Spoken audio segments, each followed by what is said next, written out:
Good evening once again. Thank you everyone for being here tonight. We don't have the biggest crowd tonight, but it's nice to have everybody here. I would like Mr. Palladino to please do the roll call. Sure, thank you. Trustee Dattis. Here. Trustee Darrow. Here. Trustee Jacko. Here. Trustee Velez. Here. Trustee Williams. Here. Vice President Benamini. Here. President Munoz. Here. The New Jersey Open Public Meetings Law was enacted to ensure the right of the public to have advance notice of and to attend meetings of this board, except where specifically exempted by law, at which time any business affecting their interest is discussed or acted upon. In accordance with the provisions of this Act, the Board of Education has caused notice of this meeting to be published by having same advertised in the Belleville Times.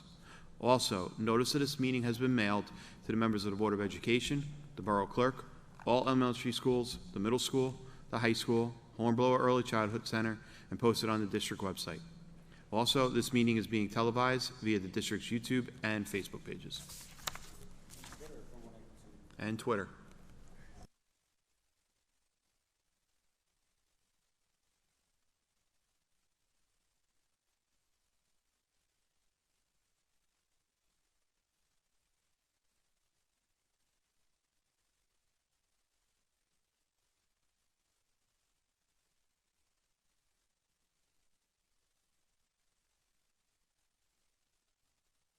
There we go. Okay, I would like to have a roll call for our minutes for our July meeting. May I have a motion on this one? Motion. Second. Second. And do we? All in favor? Aye. Any opposed? Any abstention? Anyone abstaining? Yes, Mr. President, I abstain. Thank you.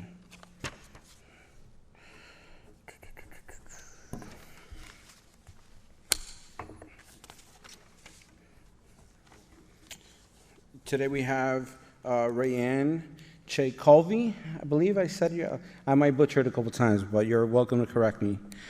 She's part of our. She's our student government representative, and she'll give. I just want to give you a few minutes to give any updates you'd like to talk about and introduce yourself.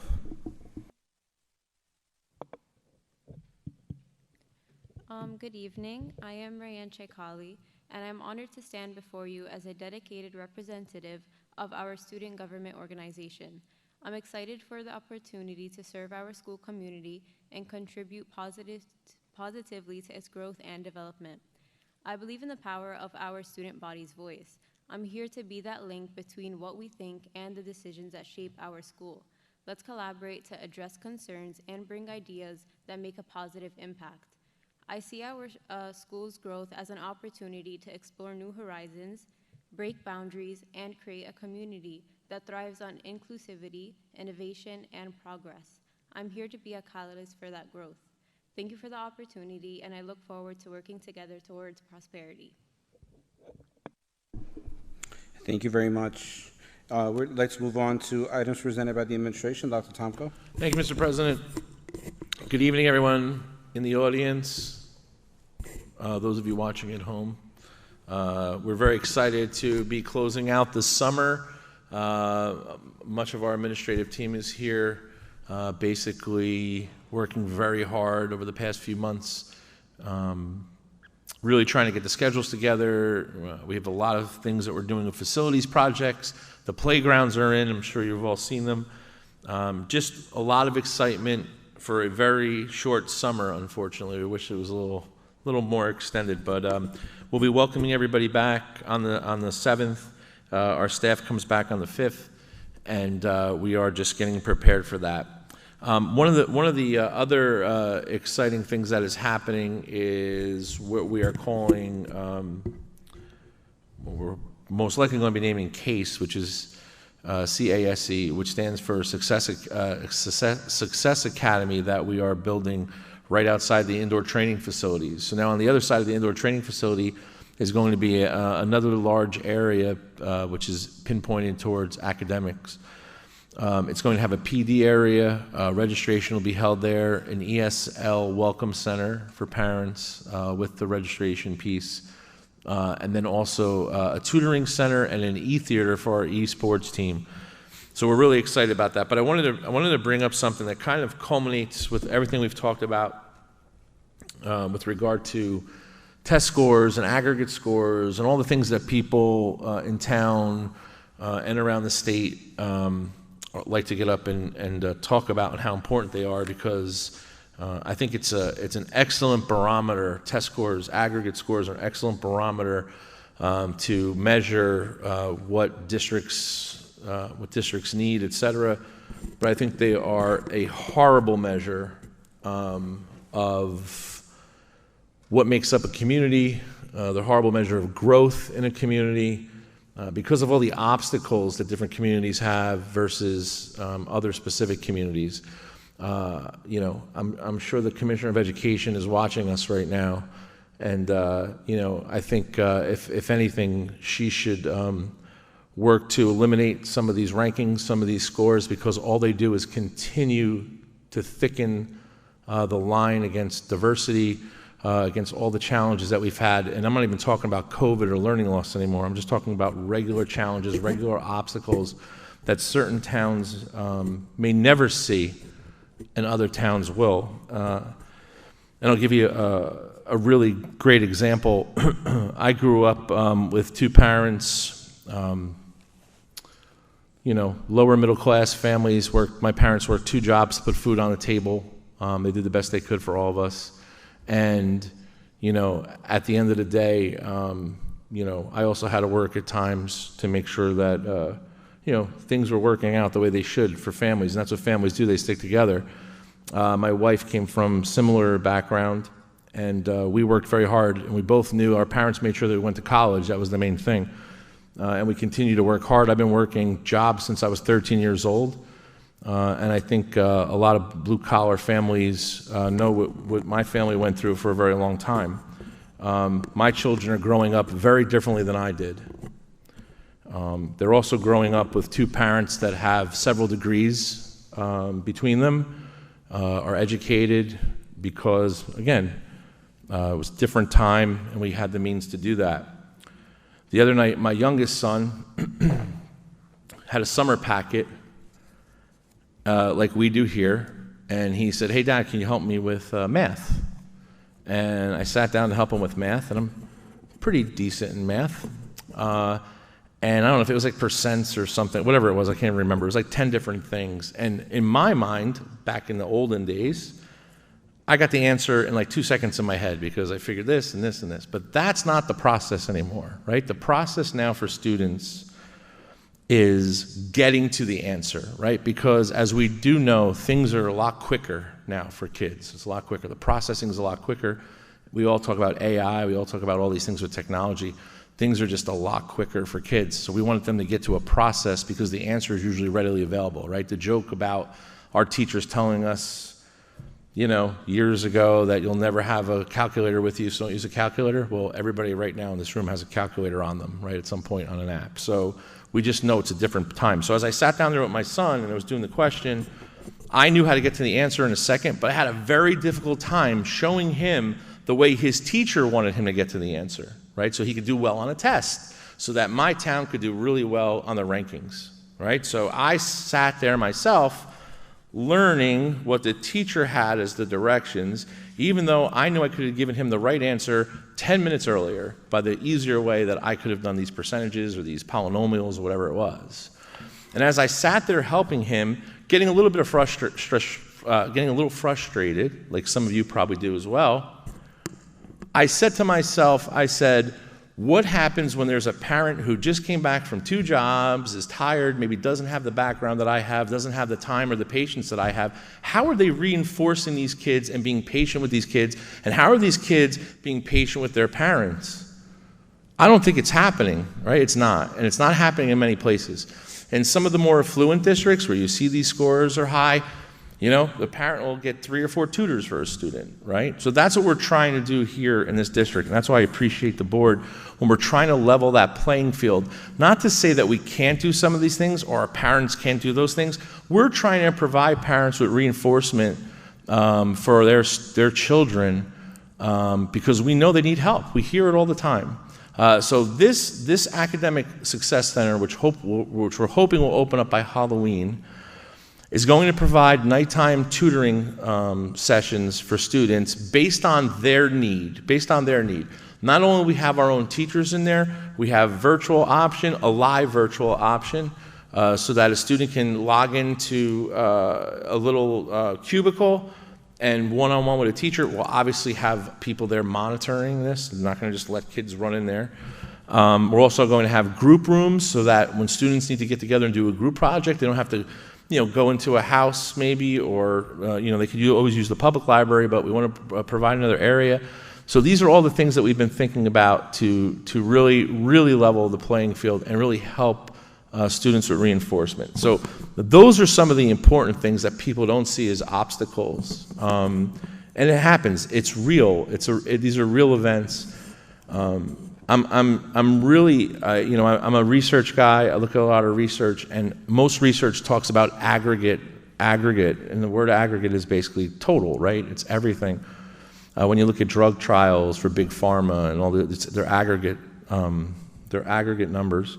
And when we talk about our aggregate numbers here, we need to work on a lot of that. We started by adding the preschool. We started by adding some programs. We started by making sure that those students that were in the top echelon of our grades were able to get into academies and all those other things. And now with this reinforcement piece, I think we're doing possibly everything we can to make sure that these students show some growth. To the day that I take my last breath, I will really never care about an overall score for any district that I talk to or talk with in the same room with people. It's sort of like teachers that give a test, right? If there's one student in your class that can get 100 on your test, that means that the test is valid. Now, maybe you're not doing enough to get everybody to 100, but the reality is this: some students just will never get 100.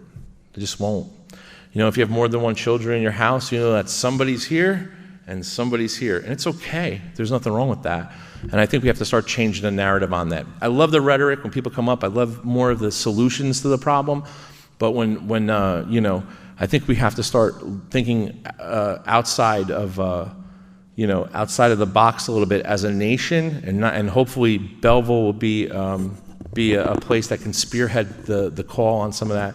And I know this board has done its due diligence in allowing us to do that. And our administrative team has done an excellent job trying to get the right tools here for our teachers, who do a fantastic job. And now we just need to make sure that the students continue to grow. So I just wanted to say that as we're finishing all these projects, and that's a pretty important one for us. So progress. I now just want to go over the HIB scores, for lack of a better term. This is called a self-assessment report. This is when we sit down, we look at what we're doing, and we report out to the community on our own scores. Again, it's a self-assessment. The state now looks at it and gives us does their due diligence to see whether or not we need some help in some areas. When this first came out, these score reports, I actually remember being here in 2015, 2016. There was a HIB issue, a big HIB issue here. We weren't really following the rules properly when I first got here. But I remember the high scores for some of the incidents, and people were losing their mind. I can't believe it. And you have to look at it differently. The more incidents that are reported, that means the more due diligence we have here as an administration that we're looking into these issues, right? Not just sweeping them under the carpet, right? Districts that have 0 to 1 HIB report, that's a joke. I mean, there's no way that there's a district out there who's reporting those numbers who doesn't have anybody who has been accused, for lack of a better term, of bullying. So again, we have some incidents here. These were self-reported, and moving forward, we have some trainings and HIB programs. We're going to post this to the website, and we'll see where it goes from there. So we have, let's see how we're going to do this. We have 9 HIB alleged at the high school. The incidents reporting 29 at the high school, 34 at the middle school, 1 at PS3 and 4, 5 has 7, 7 has 2, 8 has 6, 9 has 2, 10 has 1. Let's see. Programs in place, Belleville High School, 18. Middle school had 21 program hours for PD. School 3 had 33. School 4 had 24. School 5 had 20. School 7 had 14. School 8 had 15. School 9 had 38. School 10 had 10. Hornblower, 31 hours. So again, this will be reported. Self-assessment just shows that we're kind of doing our due diligence, making sure that this law is being effective in the district. Okay, we have a brief presentation from our new director of research, and that's Mr. Coban. He's here. Mr. Coban, come on up. This is WIDA access scores and NJ GPA results. So this is the senior test results and WIDA, which is ELL results. So it's going to be a brief presentation. I think I have to move. The board can kind of move to the side, I guess, if it wants to stay on the dais, but I have to go.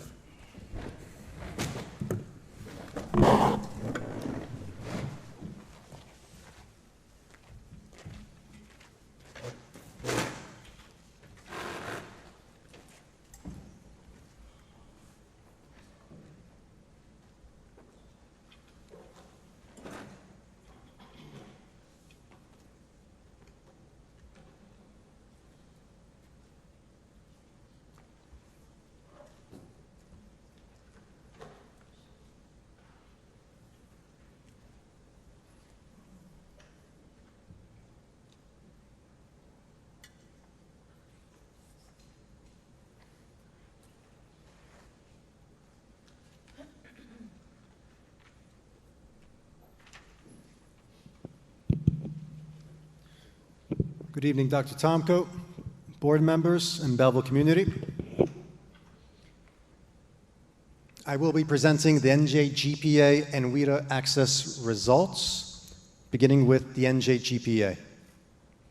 Some background: the NJ GPA, or Graduate Proficiency Assessment, is used to gauge graduation readiness in both English language arts and mathematics.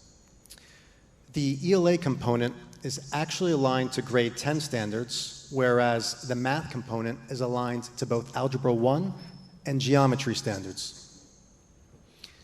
Importantly, it was first administered as a pilot or field test, okay, prior to the class of 2023. Now, based on that analysis, the State Board of Education actually changed the cutoff score, or passing rate, from 750 to 725. And the reason why I want to make note of that is because you are going to see, and it's across the state, an increase in proficiency due to that change in passing rate. Also, for those students who do not pass certain components of the test, additional supports will be provided, as well as alternate pathways toward graduation, including the ability to retake those components which they did not pass, the ability to complete a portfolio appeal, as well as to substitute with competency tests. Here you have a high-level view of the English language arts proficiency scores. Orange is Belleville, blue is the state. Below that, you have the high-level view of the mathematics scores. The difference when compared to the state with ELA is about 15 percentage points. With mathematics, about 25 proficiency points. Here we have the field test juxtaposed with the recently administered test for both ELA and math. When you account for that new passing score, okay, from 750 to 725, Proportionately, they pretty much fall in line with the recently administered test. If anything, the mathematics test is about 2 percentage points above where we were with the field test. These next 2 slides demonstrate in graph form the subgroup data breakdown by gender, ethnicity, as well as program for English language arts and mathematics.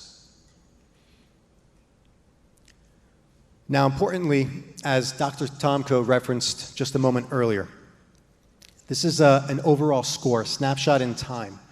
What we're most concerned about is growth, right? And we don't currently have longitudinal data other than a field test with the recent NJGPA that was administered.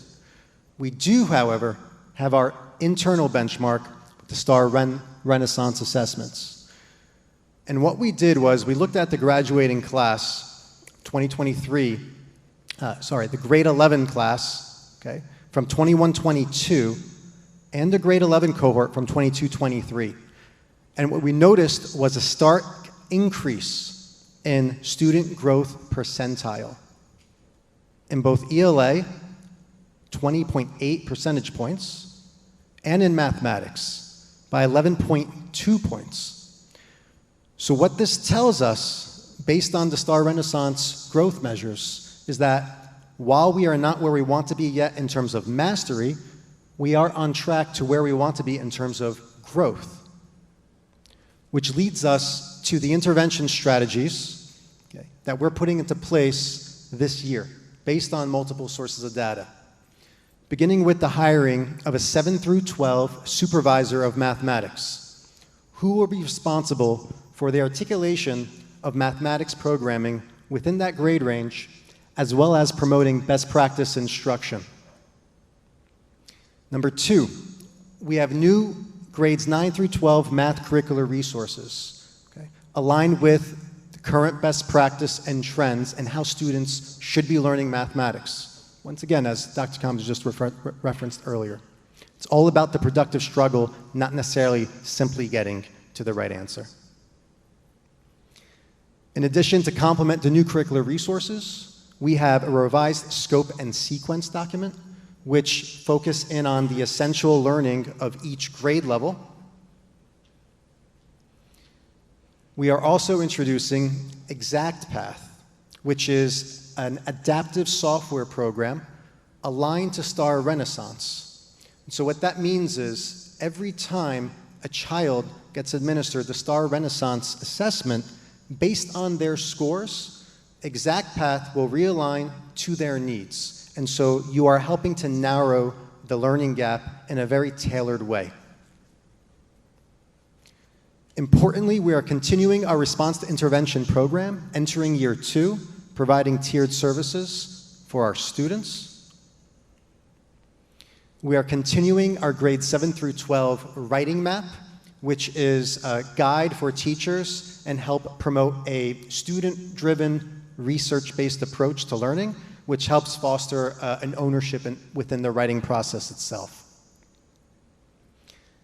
We are also continuing our before and after school tutoring sessions and look forward to the opening of the Academic Center. Any post-COVID intervention completely emphasizes the importance of tutoring in terms of tailoring and meeting the needs of individual students in small groups. We are also considering 3 upstream moves. Okay. One implementation being a brand new K through 12 ELA curricular resource, again, aligned with best practice and the current trends in educational research. Another significant upstream move is the implementation of Litera, an on-demand tutoring service for our Tier 2 children in the middle school.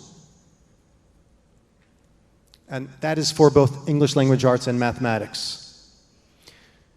And finally, we are introducing a revamped middle school schedule, block schedule, from 40 minutes to 80 minutes. And what that block schedule is going to do is it's going to allow for a more student-oriented approach to learning, including small group instruction. Right. Now on to the WIDA, Access for English Language Learners. It is an assessment given to all English language learners during an annual testing window, typically mid-February to mid-April. And you are assessed in 4 essential domains: listening, speaking, reading, and writing, and scored accordingly within each domain. 1 for entering, 2 for emerging, 3 for developing, 4 expanding, 5 bridging, and 6 reaching. Importantly, children need, on average, a minimum score of 4.5 across those domains to be considered for exiting the ESL program services. In addition, also very importantly, if a student is enrolled within our schools for at least 2 weeks prior to the close of the testing window for WIDA access, that child would test. Also important, students at a level 1 essentially have 5 years in order to achieve proficiency, that 4.5 average. Okay. Level 2, 4 years, and so on. These are our raw scores from the recent WIDA access. And these are our percentages in accordance with the levels. This presentation will be posted on the website. Another important trend in order to contextualize our data, we have had a steady increase in English language learners within the Belleville Public School District for the past several years. In fact, from 2021 to 22-23, we experienced a 41% increase, nearly 150 students requiring English language services. This is that data, that 41%, broken down by grade level. And you could see, notably, grade 2, 9, 11, and 12 with stark increases. However, even by ignoring the percentages and looking at the raw numbers for some of the elementary grade levels, you can notice an increase, a notable increase. And finally here, what we did was we broke down the data in terms of when students entered the school year. And so here you have the percentage of new English language learners entering the school district starting October 15th or later, and then even January 1st and later. And you'll notice those cells in dark orange are quite remarkable in terms of the number of new students entering the school district mid-year. So again, to sort of help contextualize some of these scores, it's also important to understand how those numbers move over time. And we know that there's an abundance of data that unfortunately does affect the learning process with regard to student transiency, okay? In terms of learning gaps in instruction, inconsistent curriculum coverage, and adjusting to new teaching styles. At the same time, that leads us to the robust intervention plan that we put together going into the 2023-24 school year. First, we've hired an additional staff member to our ESL team in order to address our increasing L population. Very intentionally, we hired a teacher coach with expertise in English language best practices, a certified ESL teacher. So the teacher coaches, to remind everybody at home, those are our teachers who teach the teachers, right? And so we're excited about that process there. We know that 90% of our children with reading difficulties will achieve grade level in reading if they receive help by first grade. Conversely, 80% of students that are struggling to read at the end of first grade continue to be struggling readers in fourth grade. We are, as a result, of course, doubling down on foundations and entering our year 2 in terms of systematic phonics instruction for our kindergartners, first graders, and second graders, and are excited to see how that program will be paying off dividends in the near future. Also new this past summer, we further tailored our elementary summer bridge program. We hired an ESL teacher who actually provided push-in and pull-out services for our English language learners. We also know that there's a plethora of research on the importance of preschool programming in terms of what that does for children's development over time. And we are happy to say, under the leadership and guise of the early elementary leadership team, we are now, our preschool universe is at about 95% capacity for preschool-age children. Again, another upstream effort that will surely pay off dividends down the road. We also have new K through 12 ELA curricular resources, and additionally, newcomers supplemental resources. So these are students who are entering our district, it's level 1, okay, on that WITA scale. And we purchased Nat Geo by Cengage, National Geographic resources that'll help, again, to narrow that learning gap. Very excited about that. We're continuing our rollout of Freckle, Lalilo, and ExactPath, as mentioned earlier, all aligned with Star Renaissance.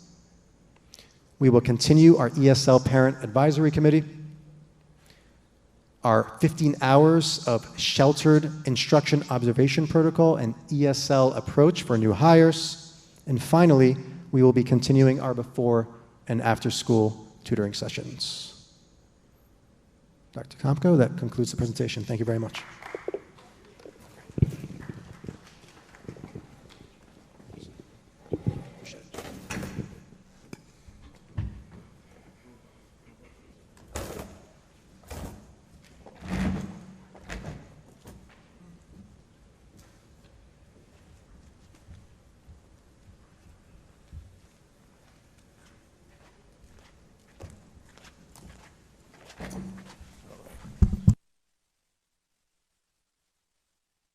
I know. I just realized that. Thank you, Mr. Coben. Again, putting the theory into practice, right? We could talk about all these things, making sure to get into the classrooms, getting into your kids is the most important part. So thank you very much. And with that, I think that's all I have. So again, progress, and I would look forward to starting the new year. Thank you. Thank you very much. Mr. Palladino, you have a report for us from Mr. Egan? No comments from Mr. Egan tonight. Okay, thank you. Okay, so we're going to move over to the remarks by citizens portion. May I have a motion? Motion. And second? Second it. Any opposed? Okay. I'll call the individuals as they appear on the sign-in roster. The individual called to be heard shall proceed with his or her comments as briefly as the subject permits, with a maximum of 3 minutes at the podium. All inquiries must be directed to the board president. Mr. Michael Sheldon.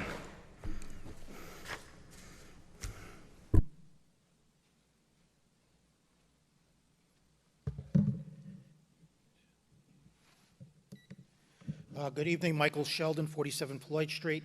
At the beginning of tonight's meeting, Dr. Tomko indicated that he expects the DOE commissioner to be watching tonight's meeting. I hope Dr.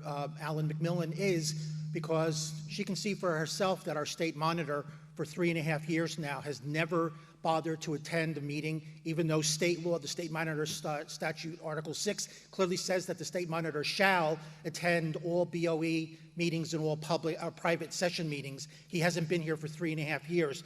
Secondly, Mr. Muniz, once again, as he has every month since he's been board president, violates one of your own board rules, which clearly says that during meetings, public session comments for session number 1 are 3 minutes only when, and this is the bylaw, only when the number of speakers in the audience will exceed 45 minutes for the night. So you'll once again do everything you can in your draconian way to limit me to 3 minutes, but let me proceed.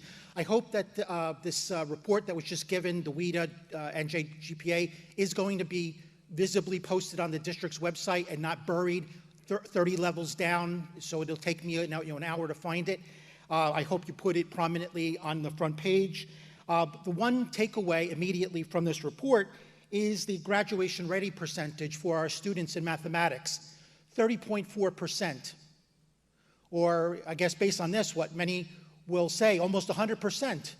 30.4% of our students are graduation ready in math, not college ready, just graduation ready. So what does graduation ready mean? That if they have to work behind the counter at McDonald's or Wendy's, they can make change without having the register do that calculation for them? And what happens to the other 70% who are not graduation ready? Are they now doomed academically, career-wise, et cetera, after leaving the confines of this educational system? No comment about that, but I would like that matter addressed. As far as the agenda items are concerned, I had emailed Dr. Tomko over the weekend about 1222. Dr. Tomko regularly processes, hey, if you have any questions out there, email me, contact me, I respond to your questions. Well, I'm I guess the sole exception. I asked if he could clarify 1222 before tonight's meeting, but 1222 has undergone a revision in the last several hours. Initially, it indicated that you were going to appropriate over $5 million for a new video surveillance system. Now, as many of you hopefully remember, in 2013, there was a horrible situation with that board and Clarity Technologies. They rigged the system to appropriate $2 million so that Clarity could put in a quote surveillance system, or video security system, which was more of a surveillance system. I am requesting another minute so I can finish this particular question. That security system was Your not time only is up, both- Mr. Sheldon. I'm going to speak for another minute. I don't care what you say. Your time is up, No, sir. it isn't. Board policy says I have unlimited time. if You do there's not less have than- unlimited time. Your time is up. No, I'm not moving. Call the police, have me arrested, because I want to bring suit against you and your firm for all the outrageous things you've done. I want another minute.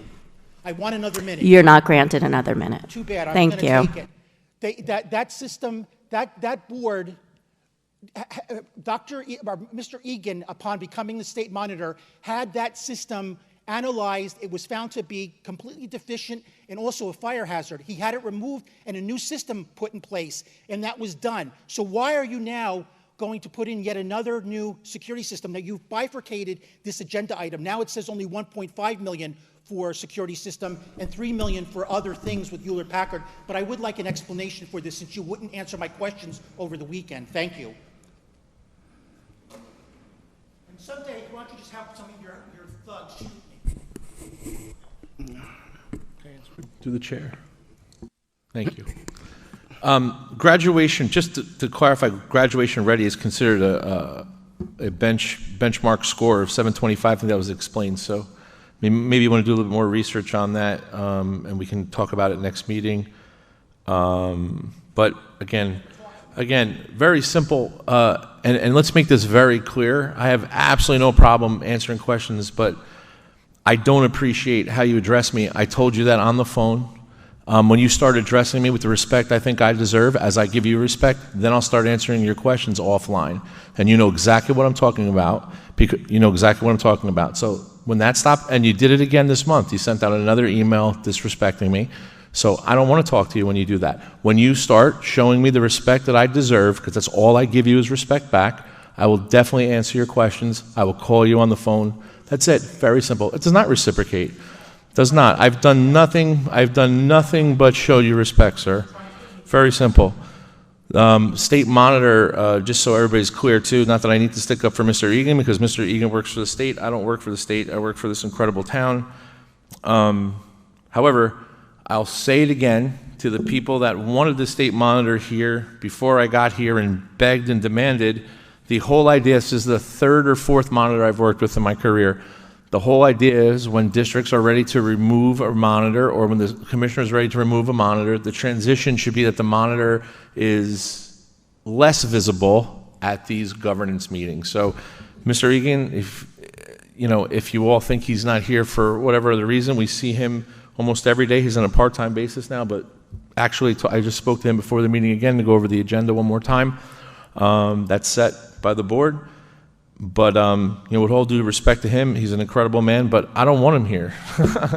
I mean, I don't like when he has to get involved in stuff, or if he has to overturn a vote, which he did last year. We don't want that. So again, it's not anything of effect of that, and I think it's an incredible way to transition out. You know, the state still has its monitoring effect here, but at the end of the day, you know, they're letting us govern on our own, which is an incredible thing and an incredible turnaround for all the board members that I've worked with to get to this point. So that's really it. 1222, if I could just say something about that real quick. We originally wrote the resolution based on the total number, which was about $5 million. I don't know the full number. Matt, what was the full number? Do you remember? 5 and change, something like that. We realized that maybe to, you know, take away some of the confusion or some of the rhetoric that was being spewed out there, we decided to rewrite it and addend it at the last moment. So now that everybody is aware, most of that money is now going to be, you know, refinanced. It's going to be a savings of about $80,000 a year to the board. About $1.5 million. Is it about $1.5 million? About $1.5 million is the new price for new safety equipment, and that includes all the new spaces. So that's the new middle school annex. That is the thank you. That's the new middle school annex. That's the indoor the new tutoring center that I spoke about. A few other areas, and then areas that were missed in the past, and some upgrades. So this has nothing to do with the old system. This has nothing to do with the 2015 Clarity project or all those things that we like to continue to talk about. In the leases, we're $3.5 million that we are basically reinvesting and saving money on. So Dr. Tonko, the 3.593, this is currently part of our budget line. This is currently Correct, something yeah. we're paying into. yep, that's already happening. Yep. That's already happening. So now we're refinancing this 3.59, almost 3.6 million, and we're incurring an extra cost of the 1.5, almost 1.6 million, The 1.6 is our new projects. which is the new campus, Sure. the schools, the training facility, all the buildings, all that stuff. Yeah, Okay. we made I made a promise when I first got here in 2015 where there was I don't want to say there was a lack of security, but we weren't up to date on security. With Mr. Rubin in place, Mr. Parapato and their teams, we've done an incredible job making sure we had guards in every building. We have a roaming guard. You know, we have guards at all of our facilities. We even have guards now that are patrolling the playgrounds and whatnot in the afternoon. That'll be starting when school starts again. The technology is, you know, believe it or not, since recently, we probably do, I don't know,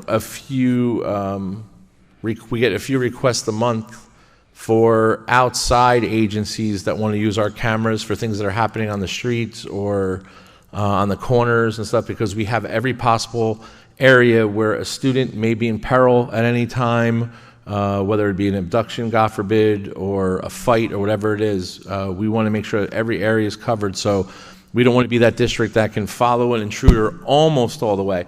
If you see all of these issues where there were things that occurred, the things that were learned after these tragedies were that the camera systems are good, but they're not adequate. This also includes vape detectors. That was a big push from the parents. A lot of parents visit me about vaping and how can we help the students. So these will be vape detectors in some of the schools, because that's becoming a major issue as well. So these are all new things that are coming to district. It's not a number as large as everybody thinks it is, and we are saving $80,000 a year with the refi. So That's per year, or total to the loan? no, it's per year. Yeah. Per year,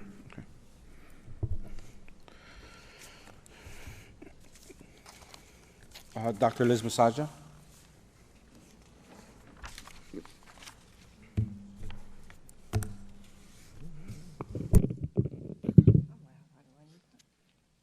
Good evening. Dr. Liz Massagia, 285 Adelaide Street. Okay, first of all, I have been around to the elementary schools. I've seen the new playgrounds. They are really very nice. And thank you for doing that, because I know some of the schools did not have a playground at all. School 5, we didn't have one at all. We just had that really bad, can't even call it a playground. It was terrible, but thank you, it's lovely. A couple of questions I have on your HIB report where you listed, like, for the middle school 34. Is that like for the whole year, those numbers, for how many incidents? Is that? Yes. Oh, okay. That's what's been self-reported. So Okay. now, you know. Okay. I have a question about Mr. Egan, because I've never seen the man, and the fact that he's never here. And you just indicated that he's now part-time. I don't know what it costs us to have him. So now that he's part-time, is it costing us less money to have him? Oh, even better. Okay, so we're saving money, even better.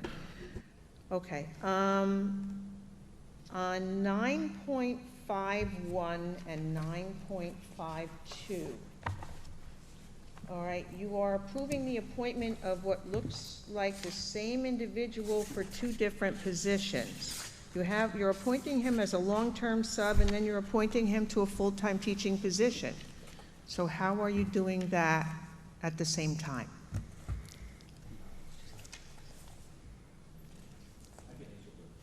Oh, okay, all right, no, I just wanted to see if everybody was going over there. Okay, and then on 12.15, you have, yes, because I'll run out of time, so I don't want to do that, and then they're told I don't have any time left. On 12.15, I think that is, where you talk about the live Italian. Is that just for the high school, or is that for the high school and the middle school? Because I know last year you had taken the Italian teacher, taken her out of Italian and put her into math, and I now know she's been moved from math at the middle school to math at the high school, leaving no Italian at the middle school. And I know there were kids who really looked forward to having Italian at the middle school. So will there be an option for Italian at the middle school? And then I'll let you answer that when you're done. And then finally, numbers on my other thing on the safety. Thank you for the savings on that. It really is very hard to put a price on safety for our children and our staff. In this day and age, with things like Sandy Hook and Columbine and all of these horrible things where they go into schools and terrible things happen, as a parent and as an educator, and I know that I've got to find ways to protect the kids in my classroom. Can I finish my statement, or do I have to?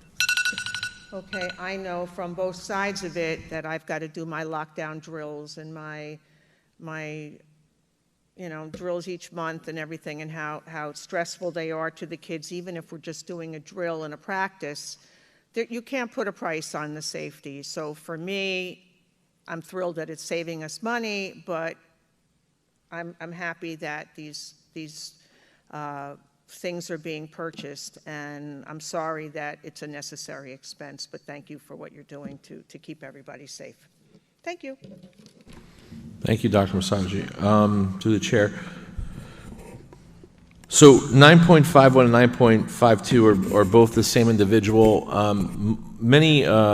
We probably have another teacher on here as well for an addendum. What was it?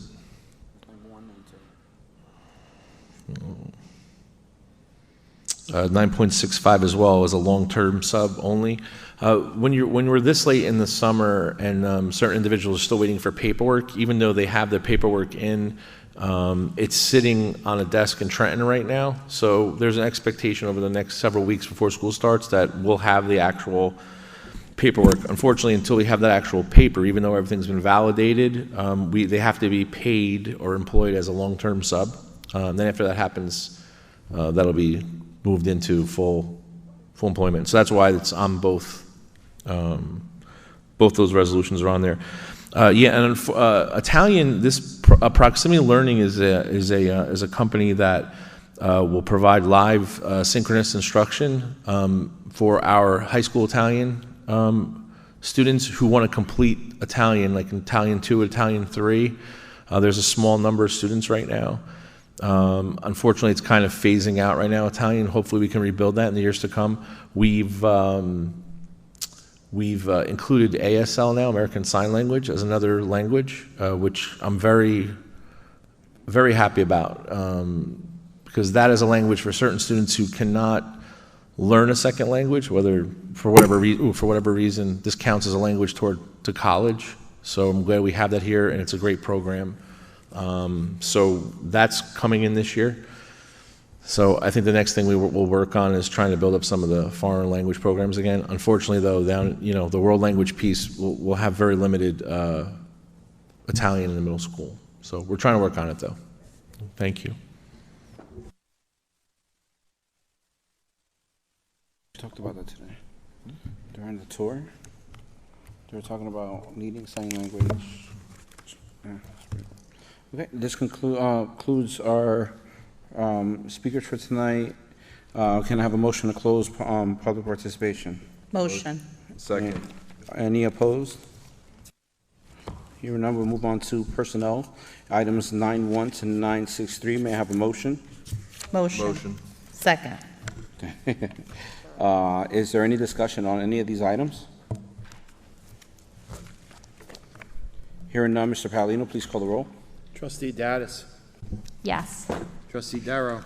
Yes. Trustee Jacko. Yes. Trustee Velez. Yes. Trustee Williams. Yes. Vice President Benamini. Yes. President Munoz. Yes, thank you. We'll move on to curriculum and instruction, items 10.1 and 10.2. Motion? Motion. And a Second. Is there any discussion on these items? Hearing none, Mr. Palladino, please call the roll. I apologize. Who motioned? We had Frank motion and Erica Frank, second. okay, thank you. Trustee Dattis. Yes. Trustee Darrow. Yes. Trustee Jacko. Yes. Trustee Velez. Yes. Trustee Williams. Yes. Vice President Benamini. Yes. President Munoz. Yes. Moving on to board action, board policy. Can I have a motion on 11.1 to 11.18? Motion. Second. Is there any discussion here? Hearing none, Mr. Palladino, please call the roll. Trustee Dattis. Yes. Trustee Darrow. Yes. Trustee Jacko. Yes. Trustee Velez. Yes. Trustee Williams. Yes. Vice President Benamini. Yes. President Munoz. Yes. We're going to move on to purchasing and business services. May I have a motion on 12.1 to 12.31, please? Motion. I'll second it.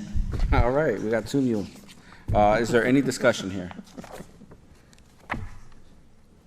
Hearing none, Mr. Palladino, please call the roll. Trustee Dattis. Yes. Trustee Darrow. Yes. Trustee Jacko. Yes. Trustee Velez. Yes. Trustee Williams. Yes. Vice President Benamini. Yes. President Munoz. Yes, thank you. Okay, that concludes our portion of this meeting. We're going to go ahead and, may I have a motion to reopen public participation? Motion. Second. Is there anyone opposed? 13? No, I believe we did 13. It was 13.1 and 13.9? You didn't do finance. You sure? Okay, let's just, we'll clean shop then. Can I have a motion on, my apologies. So we motioned on remarks by citizens, but we're going to work our way backwards to our finance portion, which is 13.1 to 13.9. May I have a motion? Motion. Second. Is there any discussion under finance? Hearing none, Mr. Palladino, please call the roll. Trustee Dattis. Yes. Trustee Darrow. Yes. Trustee Jacko. Yes. Trustee Velez. Yes. Trustee Williams. Yes. Vice President Benamini. Yes. President Munoz. Yes, thank you. Okay. Let's do another motion. Let's redo the motion for remarks by citizens. May I have a motion? Second. Anyone opposed here? Okay. So I will call the individuals who wish to speak in the order that they appear in the sign-in roster. The individual called to be heard shall proceed with his or her comments as briefly as the subject permits, with a maximum of 5 minutes at the podium. All inquiries must be directed to the board president, Mr. Michael Sheldon.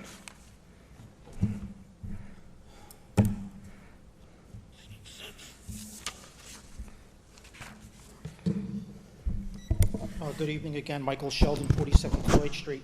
Dr. Tomko, you said a moment ago that you don't want Mr. Egan, the state monitor, here, but it's not your call, it's the state law. The state monitor statute, Article 6, clearly says that the state monitor shall attend all BOE meetings. After all, even if he is on a part-time basis now, he's being paid with our tax dollars. He has a responsibility to us and to the state to be here. And for 3.5 years, there's something god-awful wrong with this. I've asked you a couple previous times with this new section on the agenda, the Oprah section, what other districts in the state, just give me the name of one district in the state of New Jersey that does a similar thing. That's all I've asked for. I can't find one. So then I have to ask, why is Belleville unique? What's the purpose here? Are you pulling another stunt, as you did at the end of 2015, which compelled Arlene Shore to file an ethics complaint against you? And the SEC, essentially, while they couldn't move forward with it, they did tell her in the concluding paragraph that you abused your authority and resources in trying to interfere with that election. Smile, but it's there. I'll post it later tonight, as I've already done. People can read for themselves what the SEC said. But as far as the Oprah situation is concerned, last month, the bill for essentially equivalent requests that I and Frank Fleischman, who runs the Belleville Watch, made were initially posted at $700 and change for me, $300. And the reason for my fee being $330 more was we were told that I made the first request, and so there was less work to do with Mr. Fleisch. But now this month, presumably the same Oprah request, now the cost for mine has inflated to $3,000, and Frank's request has now increased to $5,000. So with your usual flair, can you put the spin on that? Why the cost for previously processed Oprah requests in the last month, the same Oprah requests presumably, have now increased by factors of 5 and 10. It doesn't make any sense. Another numerical problem that I want to address with you, Dr. Tomko, you routinely, in your effort to ingratiate yourself with whoever is approving your contract and paying bills amongst these board members, you like to flatter them by saying board members work easily 60 hours a week. Well, that number makes absolutely no sense. And I don't know why you keep saying it. You're either really bad with numbers, despite what you said earlier tonight about helping your kids with their math, or you're just a bold-faced liar. Because if you think about it, a week has 168 hours. Now, most of the board members are working full-time, so that's 40 hours there, and let's say 10 hours to deal with commuting issues, so that's 50 hours there. Now, what about sleeping? Just assume that somehow you get 8 hours a week and 8 hours a night. That's another roughly 60 hours. So between work and sleep, basic necessities of life, you're looking at 110 hours right up the top, which leaves only 58 hours left in the week. So are you saying that of those remaining 58 hours, your board members do nothing other? They don't see their families, they don't eat, they don't do any recreation. They're just completely committed to the board because they're such swell people. If you look at the NJSBA's own research, and this document is readily available, maybe I'll publish the link to it tonight. They have done surveys, and they say that 63% of all trustees nationwide report that they spend between 11 and 50 hours per month, not per week, per month. So I would like you to admit that you don't know what you're talking about in regard to, yes, board members are voluntarily serving, they're not being paid, there is a commitment here, but in no way is anyone on this board spending 60 hours a week fulfilling their obligations as a board member. Now, the last thing I have, only a few seconds left, with the email Oprahs that I obtained recently, The one email that you sent to Mr. Mellum on June 1st said that under the orders of the DOE commissioner, you were no longer allowed to have any discussions with him about 335 Union. And you pulled out of 335 Union at the very end of May.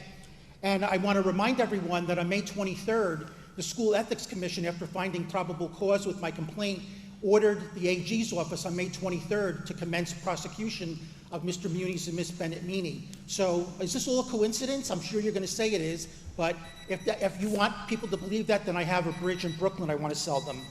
Thank you for your time. To the chair, can I answer? Okay, so let's clear up a few things. I guess you could say that the 60 hours a week was a little bit of hyperbole on my part.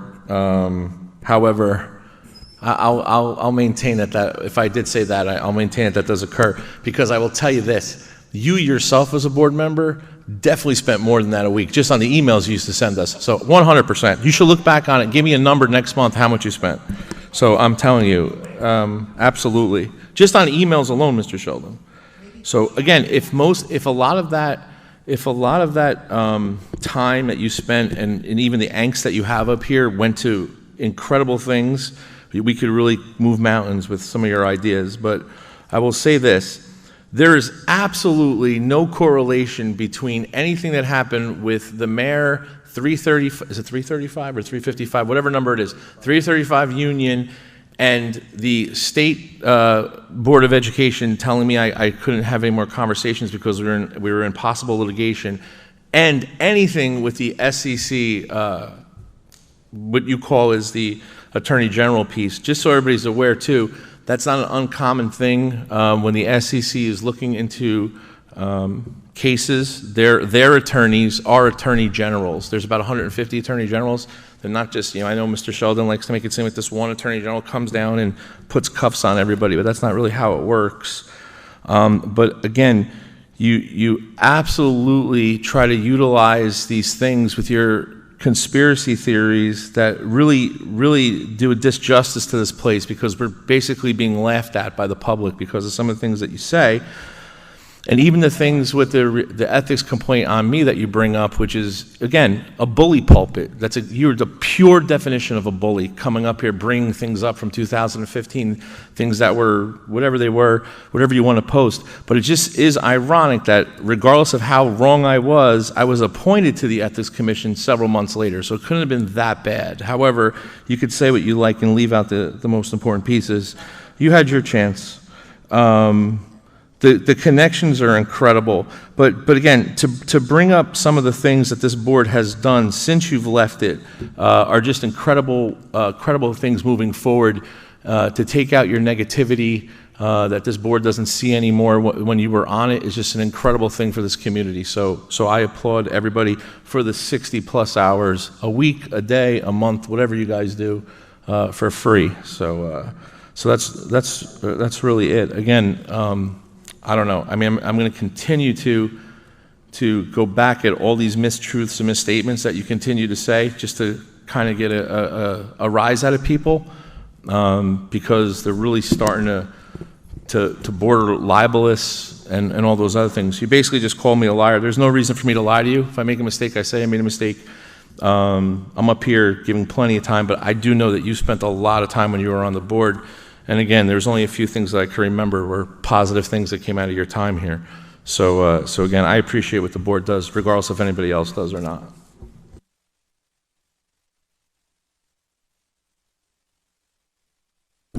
May I have a motion to close public participation? Motion. And second? Second. Any opposed? Okay. So we're going to move on to board reports. Mr. Velez, Trustee Velez. Thank you, Mr. President. First off, I want to thank everybody for coming out tonight and watching on Facebook and being here in person. I do want to start off by, number one, speaking about what I was reading through the agenda, how many events that the School 7 parents are putting on. So I just want to say thank you to School 7 parents. You guys are really stacking it up, and just like every other OPE and PTA, you guys are really putting in the work, and I think it's really just something that we have such amazing parents in our school district who are putting in such time. So thank you all so much to School 7 PTA, OPE, and every OPE PTA in our school district. Thank you. Number two, I think that Dr. Masaja brought up a great point and talked about school safety. I think I could not have said it any better. There is no price tag for the safety of our children and staff in our schools. You, as an individual, as a human being, cannot say that in today's world we cannot overthink about safety, because the sad reality is that we need to think 1,000, a million, a billion times every way we can protect our kids. And I think that this board is making a good investment. And I think that is something that we need to defend, and we need to continue to invest in the safety and sanctity of these school buildings. So I do want to applaud the administration for really bringing that to the board. Number three, looking at our barbecue. This Wednesday, we're putting on our barbecue for the second year in a row in its current iteration. I think that's an amazing thing. I think it's really an opportunity for the community to come together. And I think it's an opportunity for the board members, for the administration, for the teachers, for the parents, just the students, all of us to come together and have really important dialogues by the grill. So I'm really looking forward to that. Lastly, I did want to bring up some concerns I have been hearing from parents lately, because yes, board members are out and about, and yes, board members are committed, and yes, board members do take questions at all hours of the day. So number one, I've been hearing a lot, and this is something that's kind of come up here and there throughout the years since COVID. A lot of the community members have seen that the town council has call-in options for Zoom and through the phone, but the Board of Education does not. And I do think this is something that the Board of Education should look into revisiting, because I think it is an outlet for so many in our community who are working during these hours to have an opportunity to call in and to speak for the allotted time that they would have if they were here physically. Number two, a few parents have also been stating and bringing up important points about accessible spaces. And what that means is, like we've spoken about, I believe a year ago and since, is building more spaces that are accessible for our special needs population. And I think that is something that we have done, and I think that's something that we need to continue to invest in, specifically more parks and more recreational spaces that are accessible and inclusive. And I think we need to continue and go further with that investment. And lastly is the point about commitment. And I feel like, you know, when people online, a few people talk about commitment and being on the Board of Education, I think it's very difficult to quantify the amount of time that you need to allot as a board member. And I think it is a question of mentality and the way you're looking at it. Because in my opinion, if you truly are a committed board member, there is no switch that you turn off, right? You're always a board member for as long as you have a term, right? It's not you walk out of the meeting, all right, I'm done, see you in a month. No, you are always on the job. You are always available to take questions and concerns and to think how you can better the school district for everyone. So that's commitment. That's what being a board member is. And I can tell you that's what's going on with these board members right now. And I hope people who are running for the board have that same mentality, because that's the type of commitment and dedication that our school district deserves. So thank you all for coming out tonight. Thank you, Trustee Velez. Trustee Jocko? Thank you, Mr. President. I wanted to give an operations report. School, according to this, our playgrounds are up at 3, 5, 8, and 10 are complete. Number 9 and 4 are being worked on. Our greenhouse is Also in progress, our senior cafe is going through inspections and in progress. I understand that the middle school for when school starts should have ACs up and running. That's a great news to a lot of the parents who have children in the middle school and our teachers and staff in that building.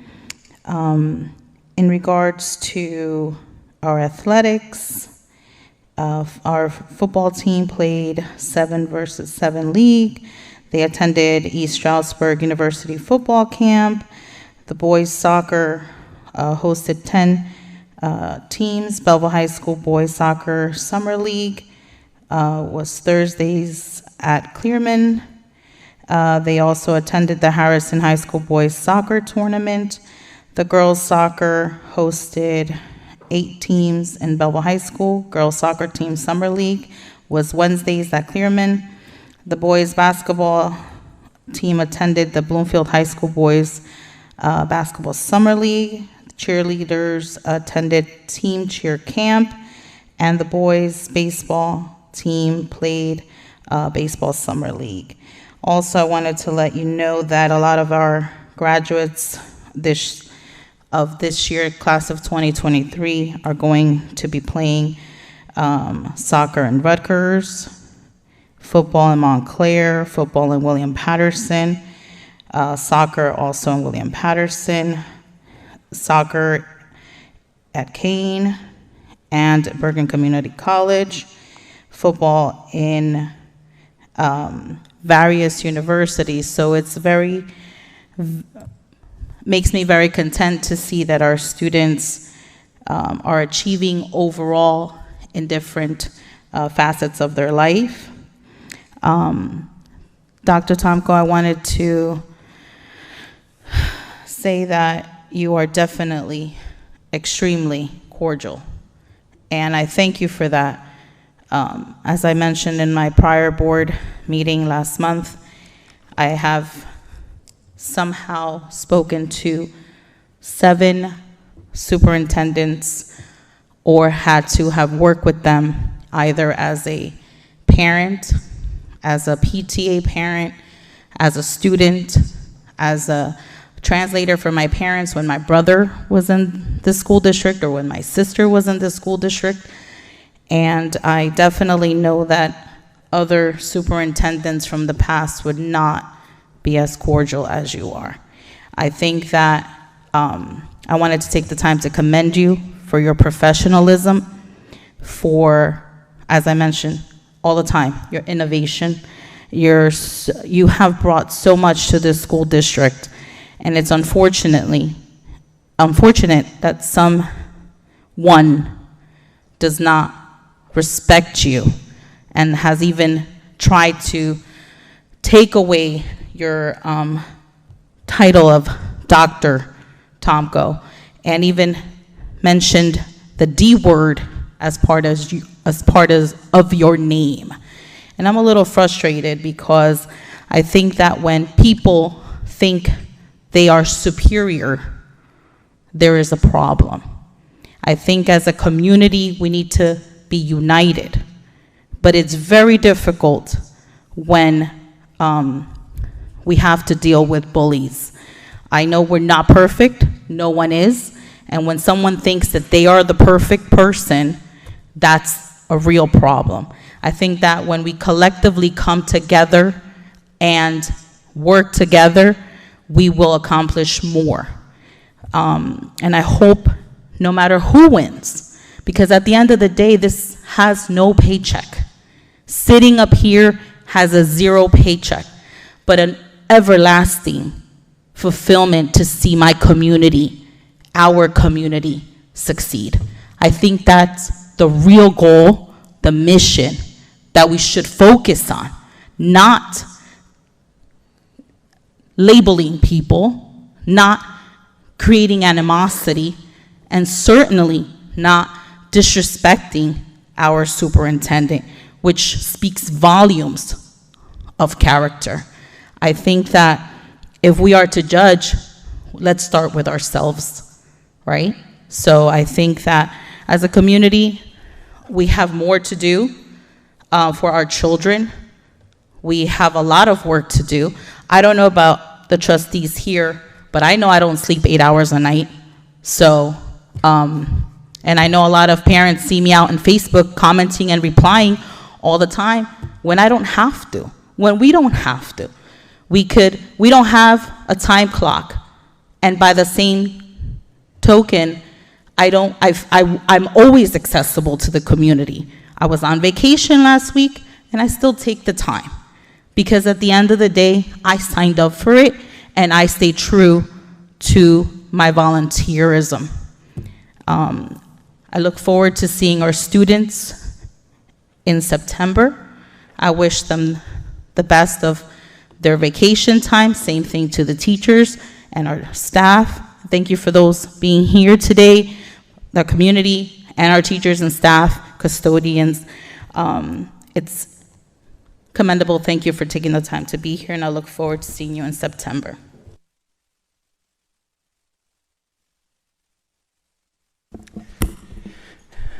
Thank you, Trustee Jocko. Trustee Darrow? Trying to keep it in order here. Thank you. So thank you all for coming out tonight or maybe joining us online meeting. We appreciate it.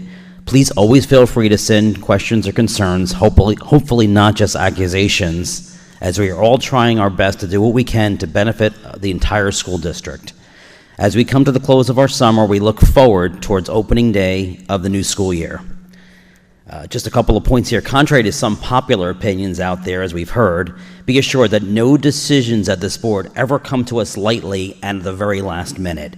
They are usually peppered with much questioning that goes on immediately after a new agenda is sent out. We as the board members always make sure we're doing our due diligence, at least the ones I know of and myself. I know we're trying to find out all the answers we need before we meet here to register our yay and nay vote, even though we've been accused otherwise. Please keep in mind that every decision is also very important to me as an underlying taxpayer and a resident in this town as well.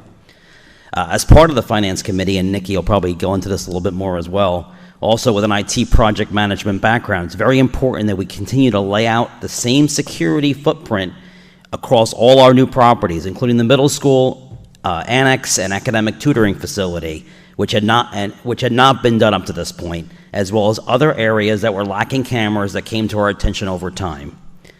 Security is paramount to what we are doing in this district. I know Frank shared, Trustee Velez shared on it, and otherwise, it's really important in this day and age that we keep our security systems up to date. And being in IT, things change very rapidly in the IT world, so we want to make sure that we're on the top and the cutting edge of doing it, because we need to make sure we protect our students at all costs with what's going on out there. So that's very important. That's one of our, even though I'm part of the Finance Committee and I knew it was going to be additional funding involved with adding the cameras, it's something that we should not take lightly, and it's important, just to reiterate that fact.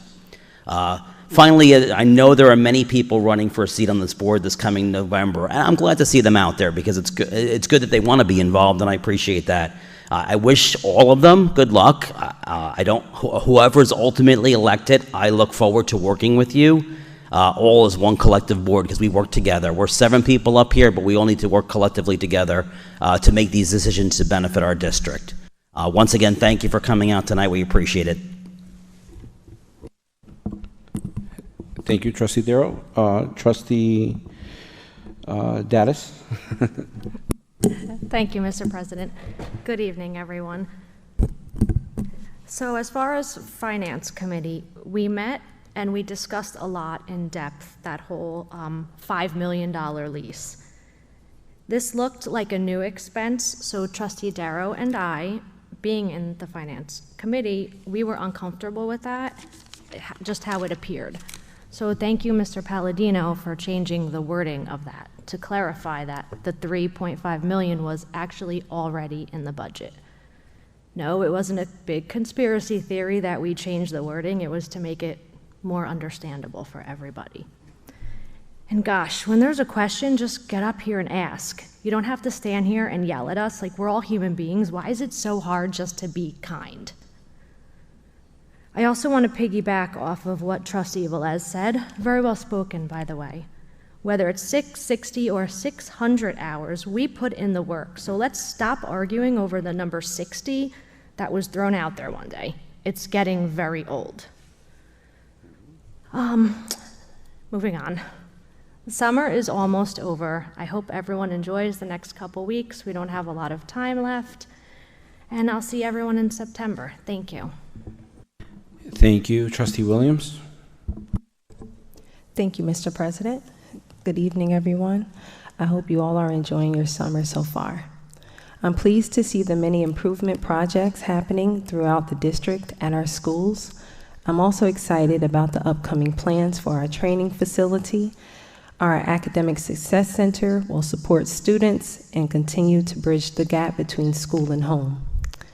Regarding the data from the presentation tonight, we're aware of the many factors that affect student data, including student transiency and other factors mentioned in the presentation. We know change doesn't happen overnight, but with the forthcoming intense interventions, additional staff, new programs, targeted professional development in ELA and mathematics, and outside of school support, we will show progress and growth. I look forward to seeing everyone this Wednesday at our second annual community barbecue here at the high school from 11:30 a.m. to 2 o'clock p.m. Thank you and have a good evening. Thank you, Trustee Williams. Vice President Benemini? Yep, thank you. Parents and staff, I hope you're enjoying the rest of summer. It's going quick now. We only have a few days left. I hope that our 12-month employees got to enjoy a little bit of that summer break as well. School starts on September 7th, so I'm looking forward to seeing everyone on the 7th. I also wanted to announce that we are planning another Green Fair. The Green Fair is scheduled for September 16th. It's a Saturday from 11 to 2 right here at the high school on the school grounds. It'll be full of vendors, activities, exhibits, and shows all about the environment and sustainability.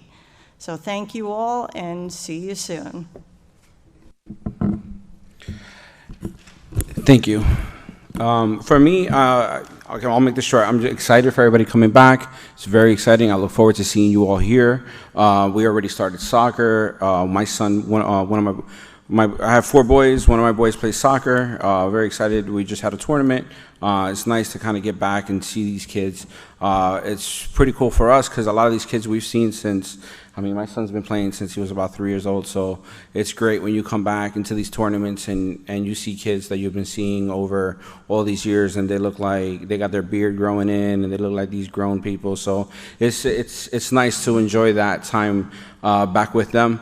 One of the things I've actually been going back and forth with one of our parents from the OPE, from the parent organizations in our schools. Very important to emphasize that we, ramping up the new year, getting ready for new things, your support, as well, being a parent with kids in sport, we try to do a lot of fundraisers, try to do a lot of things for our kids to get them equipment, get them all the things that they need. One of them is, through our crew, just get them to sustain through the season. So these fundraisers are very important. Please, don't look past the flyers. You are the funds that is collected goes right to what our students need, including our end of the year plans for them as well. So I just want to highlight that real quick as we get ready for the new year. And I just want to thank everyone that was here. We didn't get a big turnout today, but it is right before we start school, so everybody's getting those last vacation days in. I do appreciate everybody's professionalism as we deal with the things that we deal with while we're up here. I echo a lot of things that were said here. Everyone does a great job. Everybody works hard.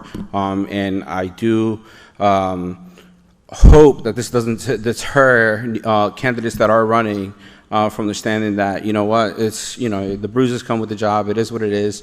As long as you're actually working, doing the right things, and moving your community forward and moving your students forward, that's really all that matters. It's worth the bruises you get while you're up here. To that end, I welcome all of our students. They'll be here before our next actual meeting, so welcome. I hope you have a great year. I hope it's a blessing, and I hope that you all get to enjoy a lot of things that we did over the summer.